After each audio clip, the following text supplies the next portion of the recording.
Be ready for the dictation in 5 seconds.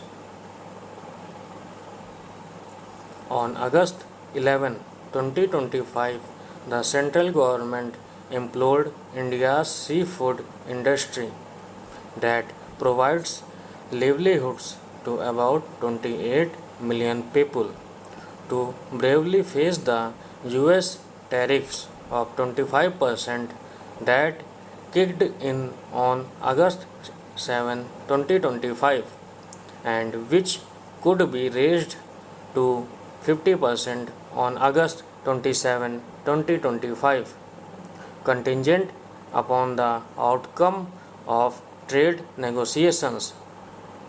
On August 13, 2025, highly placed sources in the Commerce and Finance Ministries told that the government is exploring tweaking the export promotion mission that was announced in the 2025 Union Budget with an outlay of rupees 2,250 crore for the current fiscal year.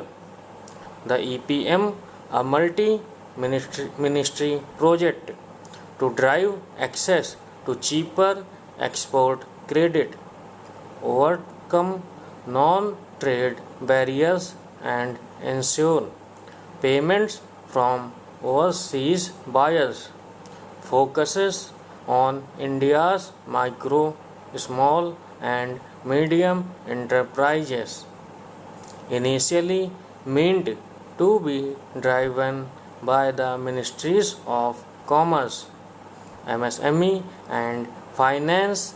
Discussions are on to include the Textiles and Fisheries Ministries.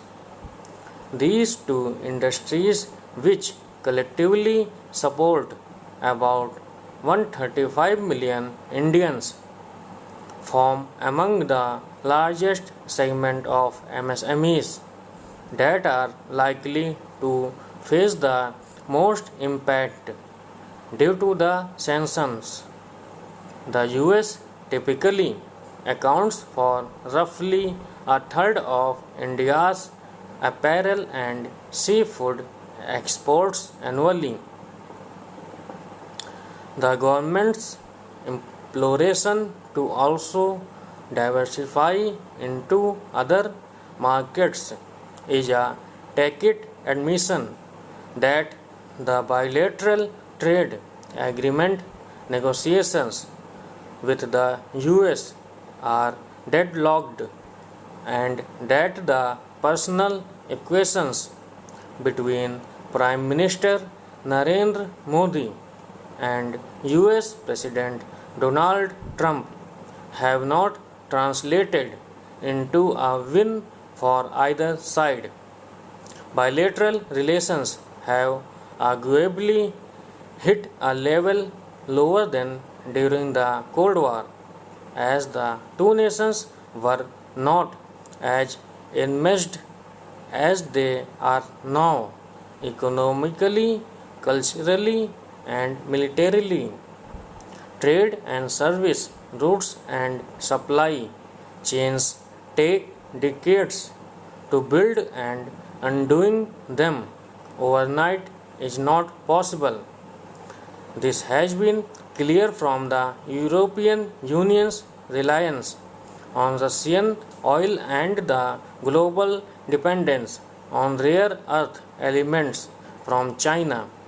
While consultations have been ongoing between the government and MSME sector stakeholders ever since Mr. Trump announced reciprocal tariffs in April, there is a chorus now for drastic governmental intervention to safeguard the backbone of the economy. It contributes nearly half of goods exports and employs over 28 crore people. The fisheries sector has sought a 240-day moratorium on pre and post shipment credit repayment, while the textiles, apparel, and gem and jewelry sectors want interest subvention.